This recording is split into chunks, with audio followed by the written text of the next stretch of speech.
So we are finally to NFL Week 3, and there was a lot of goods, bad, ugly, and some fun to be had NFL Week 3. So let's just jump right into it, and let's start with some Thursday Night Football. So on Thursday Night Football, the Panthers defeated the Texans 24-9. For the Panthers, Sam Darnold had 304 yards, 2 rushing touchdowns, and DJ Moore had a very good game with 8 receptions, 126 yards. Davis Mills for the Texans had 168 yards, 1 touchdown, while Brandon Cooks had 9 receptions for 112 yards. The first thing that came out of this game is Christian McCaffrey got hurt again, and it really sucks. I mean, that dude cannot catch a break with injuries. He was injured to hell last year, and he can't get a break with injuries. I don't want to say the dude's fragile. He's a tough dude, but I really hate that he was injured.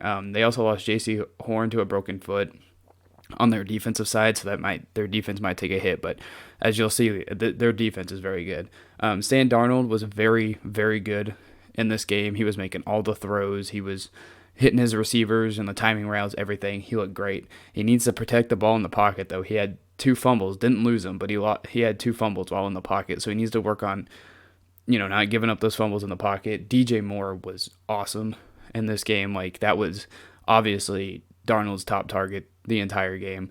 Robbie Anderson, who I think is very good, had a quiet game. And then obviously the Panthers' defense was awesome. They only had one drive, really, that they gave up the entire game at the end of the first half when the Texans drove down the field. But, I mean, other than that, they didn't even give up 200 yards. They were able to hit Davis Mills a lot, and they got 3 sacks on him, so that's very good. Now, the Panthers' offensive line still needs a little bit of work, but, I mean, they played very well, and they got the W. Now on to the Sunday games. There was 2 kickers. This is a funny stat that I thought was awesome. There was 2 kickers in the Sunday games that had more yards on a single field goal than the Bears had offensively the entire game. So Justin Tucker hit a 66-yard field goal, which we'll talk about in a little bit, and Mason Crosby as well hit a 51-yard field goal, had more yards than the Bears had the entire game because they only had like 47 yards total the entire game. And as you'll see, the Bears played like garbage.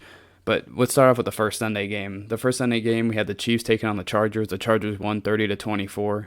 Yeah, this game was not fun to watch as a Chiefs fan. Patrick Mahomes had 260 yards, 3 touchdowns, 2 interceptions. Clyde Edwards-Helaire had 17 carries for 100 yards, did have 1 fumble, and Kelsey had 7 receptions for 104 yards. Justin Herbert for the Chargers had a really, really good game, 281 yards, 4 touchdowns, and their top target, Mike Williams, who loves to eat up the Chiefs for some reason, like he just comes out to play, had 7 receptions, 122 yards, and 2 touchdowns. Turnovers killed the Chiefs this game. They had 3 turnovers in the red zone, which when they were driving the ball, could have had points. This game, honestly, if the Chiefs didn't have turnovers, was on a way to a blowout because the Chiefs' defense was playing fantastic. And, I mean, the Chargers capitalized on 3 of those turnovers turning into touchdowns. If you look at the Chargers' score, 30 points, 20 of them came off of turnovers. 20 of them. So if you think about it, don't give up those turnovers. The Chargers probably don't have as many points as they have. You had Tyreek Hill had 1 in the red zone. You had Clyde with another one this week. And then Mahomes had 2 interceptions. One of them came off the hands of Kemp whenever he was trying to do a no-look pass, which was cool and all, but I mean, I don't think he should be doing no-look passes, but at the same time, that hit Kemp right in the hand, so he should have had that one. And then the other one, he was just scrambling out, trying to make something happen to Kelsey and just overthrew him, and, that wasn't fun. And like I was saying, the Chiefs' defense was playing really well. They didn't give up any big plays. They played tough, kept the Chargers contained for most of the game. The defense was very solid this week. And so, I mean, the fumbles and the turnovers are not going to help win games. And then the Chargers, I mean, they did what they were supposed to do. They capitalized on those turnovers, played very well. The coach has some guts at the end of that game because originally they were going to go for a field goal, had a false start, knocked back 5 yards. It was 4th and 9. They said, screw it, we're going to go for it anyways. Went for it. There was a pass interference on DeAndre Baker, which I do not think was pass interference because they refused to show the replay of it, which was kind of frustrating because you never really get a look at it. And then, they go down, score the touchdown. We're like, oh, we left too much time on the clock. Well, that's not true.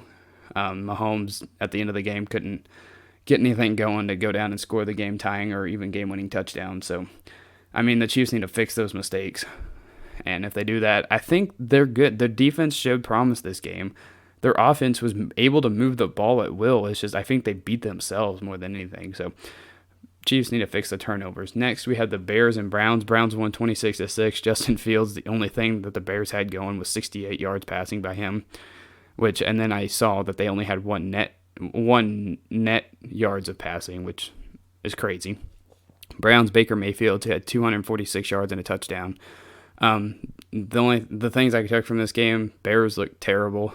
I mean, their offensive line was bad.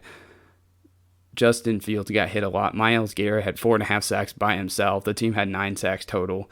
I don't think Matt Nagy honestly prepared for this game at all to help Justin Fields and use him for his abilities that he's good at. I mean, at the beginning of the game, I thought it was going to be close because the Browns had some questionable calls because they went for it on 4th and short twice and Bears territory, failed both times, and I think Baker got sacked on both times. But other than that, the Browns won this game convincingly, and it honestly wasn't even in doubt once the Browns got rolling. Next game, we have the Ravens-Lions. Ravens won 19-17 on a last-second field goal by Justin Tucker, making a 66-yard field goal, which was awesome, which is even funnier because he missed a 49-yard field goal earlier in the game, but still, that was impressive, a 66-yard field goal. It was a day of the kickers, I must say. For the Ravens, Lamar Jackson had 287 yards, a touchdown, and interception, 58 rushing yards, and Mark Andrews had 5 receptions for 109 yards. And for the Lions, really, the only thing they had going was Jared Goff, throwing for 217 yards. This game was very close at the beginning of the game. I mean, the Lions even had the lead for a little while there. I mean, even the Ravens were shooting themselves in the foot. Hollywood Brown had I think it was at least 3 drop passes that could have went for a touchdown. And then, I mean, the Ravens and the Lions, the Lions defense was very good. I think the only real mistake I think they had all game was giving up that 4th and 19 or 4th and very long. I don't remember what it was to Lamar Jackson, which was his best pass of the entire day. But, I mean, that was like the only real mistake the Lions made. And then there was a controversial call where it should have been delay of game, which the refs didn't call on the Ravens, which allowed Justin Tucker to kick the field goal. But still, I mean, the fact that dude even made it, it's crazy. So it would have went from 66 to 71, and who knows, he probably would have made it at this point. I don't even know. But, hey, Justin Tucker with a nice field goal. Next, we have the Bills and Washington. Bills won convincingly 43-21. Washington, Taylor Heinicke had 212 yards, 2 touchdowns, and 2 interceptions. Josh Allen had 358 yards and 4 touchdowns. I mean, the game was close to the beginning, but the Bills just ran away with this. They looked like the team from last year that was a contender. Josh Allen looked like the MVP. I mean, the weapons he has, Cole Beasley, Stephon Diggs, Emmanuel Sanders, who had 2 touchdowns today. I mean, they were really, really good. I mean, Heinicke struggled throwing 2 interceptions, and, I mean, the Bills look really, really good. There was one kickoff that was kind of funny. The wind caught a hold of the ball when Washington was kicking off, and it blew it backwards towards the kicking team, and the kicker recovered his own kick. And then, I mean, the only thing big that that Washington really had going for them was Antonio Gibson had a really nice run, or touchdown reception for 73 yards. But other than that, the Bills dominated Washington. Next, we have the Cardinals defeating the Jags 31-19. Kyler Murray had 316 yards, an interception, and a rushing touchdown. A.J. Green had 5 receptions, 112 yards, and Christian Kirk also had a 100-yard day with 7 receptions, 104 yards. Trevor Lawrence, again, not really his best game. He had 219 yards, a touchdown, and 2 interceptions. The moment from this game was the Jags, or when Prater for the Cardinals was trying to kick a really long field goal. I think it was like 68 yards, something crazy like that. Missed it short. And the Jags returned it 109 yards for a touchdown. That was pretty cool. Gus Johnson's call on that. I mean, he should call everything. He's very good at his job. And then Trevor Lawrence, he got intercepted for a pick 6 on a flea flicker. I'm like, just end that play. That play's stupid. Don't run it again. And I mean, that was the thing in the Chiefs game. The Chiefs, or the Chargers, or no, I think it was the Chiefs ran a flea flicker, failed, and then the Chargers tried to run the same play. They failed, so I'm just like, kill the play. It didn't work today. The Jags, I mean, they played them close for a little bit, had the lead, but I mean, after that, I mean, once the Cardinals got that pick 6, the game was over for the Jaguars, and the Cardinals won that one. Next, we had the Colts-Titans. Titans won 25-16. Carson Wentz had 194 yards. I mean, that's about the only thing that went for the Colts that was really even of note. Ryan Tannehill had 197 yards, 3 touchdowns, 2 interceptions. Derrick Henry had another really big game with 28 carries, 113 yards. I mean, at this point, I know Carson Wentz was injured, but he was really bad. The Colts are terrible.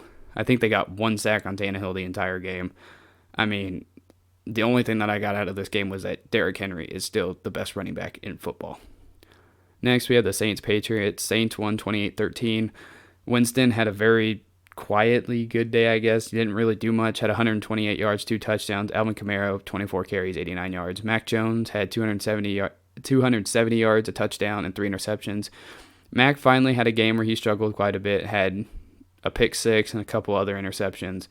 The Saints defense, obviously, credit to them for, giving Belichick and the Patriots trouble all day. I don't know how much the Patriots were invested in this game, knowing what's coming up next week with Tom Brady and the Buccaneers, but, that was not the prettiest performance by the Patriots.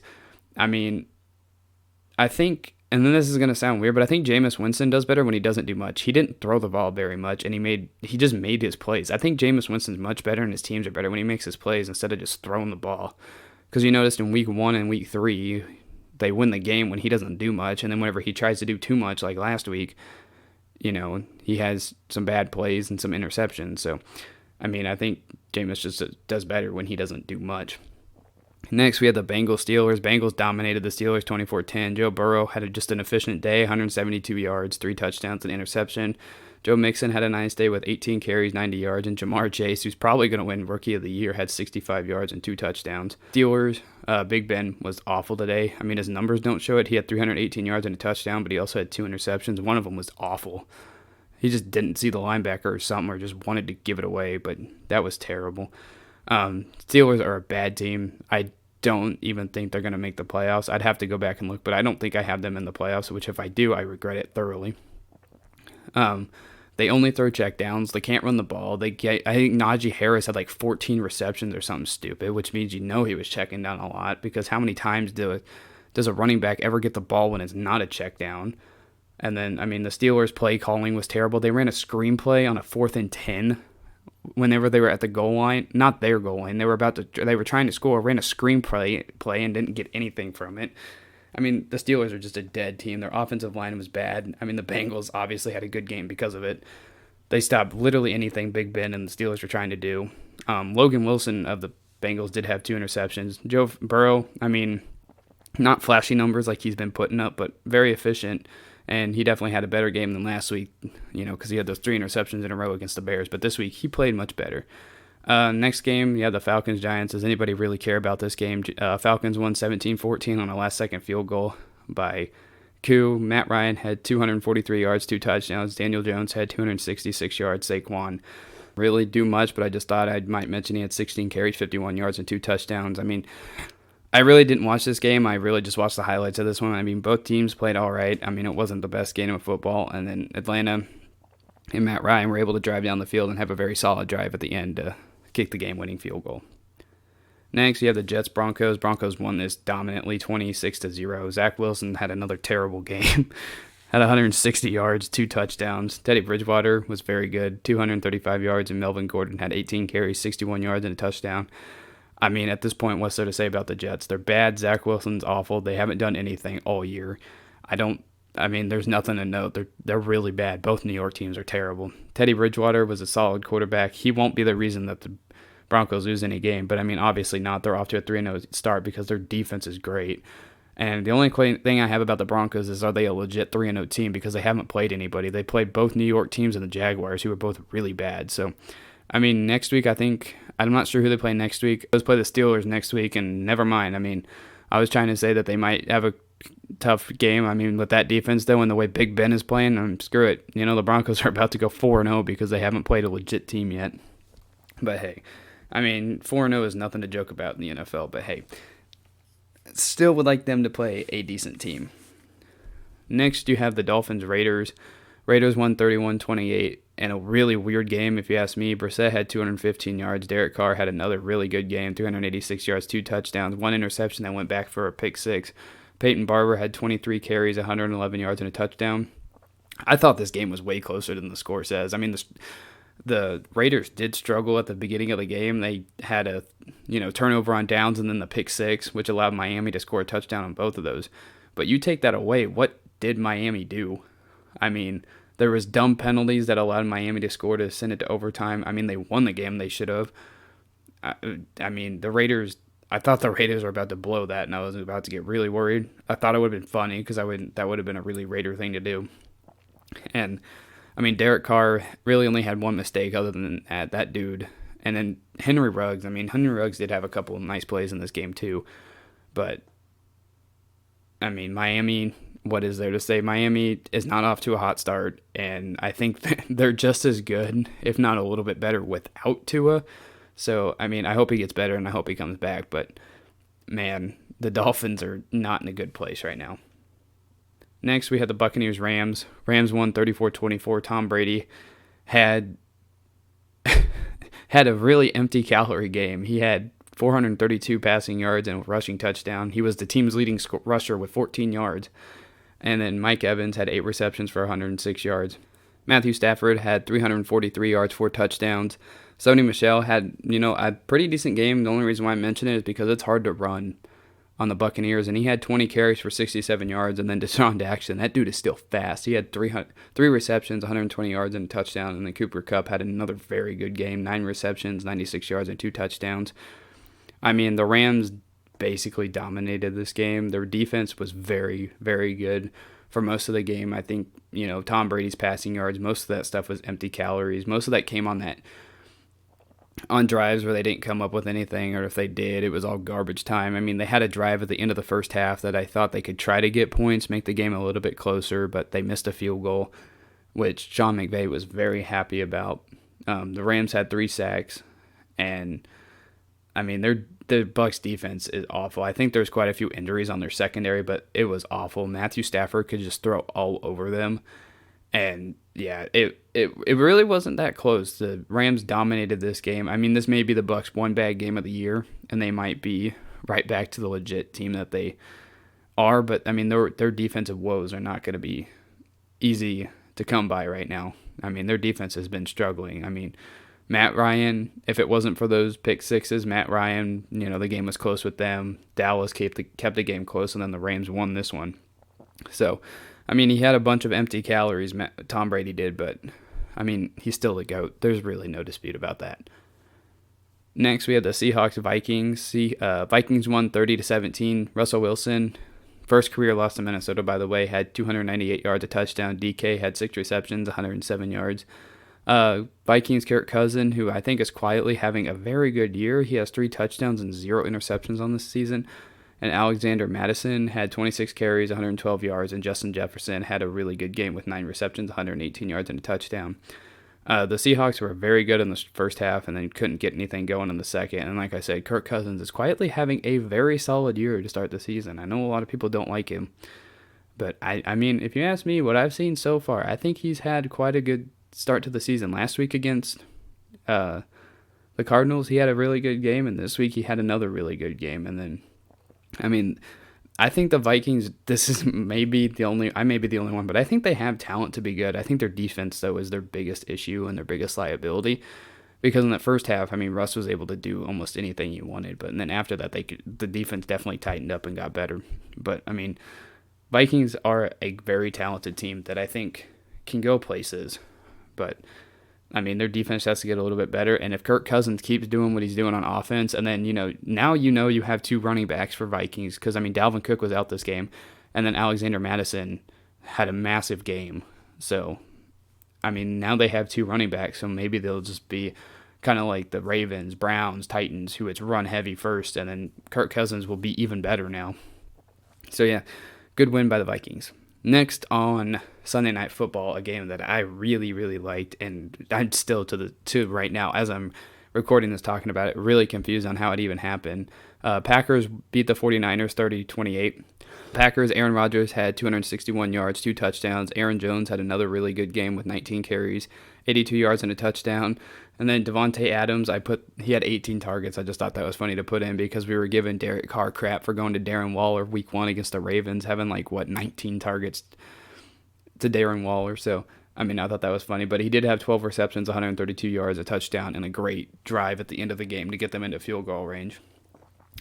For the 49ers, Jimmy Garoppolo had 257 yards, 2 touchdowns, and a really, really weird interception, basically just arm punting it. I don't know if that's really considered one. I don't think it is, but hey, screw it. He just threw it up in the air, and Gerard Alexander just came by from center field and just snatched it. George Kittle had 7 receptions, 92 yards. And then, like I said, this game was weird. I think at one point, Packers had a 17-point lead. 49ers came back in the second, it started at the end of the first half when the 49ers drove the ball, got a touchdown at the end of the first half, and then came back in the start of the second half, scored another touchdown. But they put in Trey Lance at the end of the first half. It was 4th and goal or something like that, and Kyle Shanahan with a gutsy decision to put Trey Lance in there and go for the touchdown. I thought that was pretty cool of him to do that. So hey, that was cool. You might have something in Trey Lance in the future. He's been on the field, I don't know, only a handful of times and scored 2 or 3 touchdowns already this season. So Kyle Shanahan is putting him in at the right times. To end of the game, the 49ers did take the lead. They were up, I believe it was 28-27 on a drive with 37 seconds left. But after the 49ers scored that touchdown with 37 seconds left, Aaron Rodgers drove them down the field in just a couple passes, all to Devontae Adams, with no timeouts, and allowed Mason Crosby to hit the game-winning field goal. And my personal mistake, I was wrong about Aaron Rodgers after week 1 because he just didn't look like he wanted to be there. But turns out I was very, very wrong about that. He definitely wanted to be there. He was having a lot of fun. He celebrated with his team after the victory. And then, I was wrong about Rodgers. He's very good. He wants to be there. And then the Packers defense, it was solid for most of the game, had 4 sacks. And then, like I said, Gerard Alexander had that nice interception off of Jimmy G playing center field. It's not a top tier defense, but I definitely I liked how the Packers defense was solid for a lot of the game. And then, like I said about Jimmy G, he played a lot better coming off the last drive of the first half, and then the second half they were really good. And then another thing on the Trey Lance touchdown run at the end of the first half, Trent Williams had a massive block on the dude, and he just threw him out of the way. Trey Lance probably would have scored either way, but Trent Williams just knocked that dude out. Not knocked him out, but just knocked him out of the way. And then a note to the refs, they were ferocious in this game. The pass interference calls were absolutely terrible. There was that no call on Devontae Adams when the defender lowered his helmet and hit him right in the head. I thought he got knocked out and got a concussion, but he came back pretty soon afterwards. The refs were just inconsistent and terrible this entire game. And then there was one play that Matt LaFleur challenged where they called it a catch because you knew they were after they took forever to review it. But I don't think that was a catch. There was no way that was a catch, but it is what it is. Packers won this game. It was a very, very fun game to watch on Sunday Night Football. All right, now we're on to Monday Night Football. The Cowboys dominated the Eagles 41-21. Jalen Hurts was about the only thing going for the Eagles. He had 2 touchdowns, passed for a little over 300 yards, and had 2 interceptions. The Cowboys had a very good game offensively. Dak Prescott had 238 yards, 3 touchdowns. Zeke Elliott had 17 carries, 95 yards, along with Tony Pollard's 11 carries for 60 yards. I think that's important because now they have a 2-headed running attack, and the Cowboys dominated. Their defense stepped up in a big way. Micah Parsons, Trayvon Diggs had really good games. Trayvon Diggs had a pick 6. Like I said, they had 2 interceptions, and then their offense was very efficient, able to get the pass game going, able to run the ball very well. The only mistake they had offensively was they were backed up in their own territory, and they had a fumble in the end zone for an Eagles touchdown. But, other than that, the Cowboys only gave up 2 touchdowns, one of them in garbage time. And so, if you look at the Cowboys today, they looked amazing, and Dak himself has really changed my mind on him because I never really knew the hype behind him before his injury last year. And then you looked at how bad the Cowboys played last year without him, and then you looked at the Cowboys now, how they're playing with him. It's hard to argue. I think he's a top 6, 7 quarterback in the NFL. And so, there was one bad thing through this game. There was a touchdown when Dak had a quarterback sneak for a touchdown that they didn't call even after reviewing it when it was clear as day that he had a touchdown. The refs were terrible, all weekend long. From the Sunday night game to now all season, the refs have been completely terrible. But, if you look at the Cowboys today, they absolutely dominated the Eagles. Jalen Hurts is not very good. The Eagles, honestly, I don't think the Eagles are very good. And next week, whenever they play the Chiefs, I think they're in for a very, very long day, especially when the Chiefs have been struggling and they want to get right. This is their game for the Chiefs to get right. So it's going to be a long week for the Eagles trying to prepare for the Chiefs. But yeah, Cowboys won on Monday Night Football.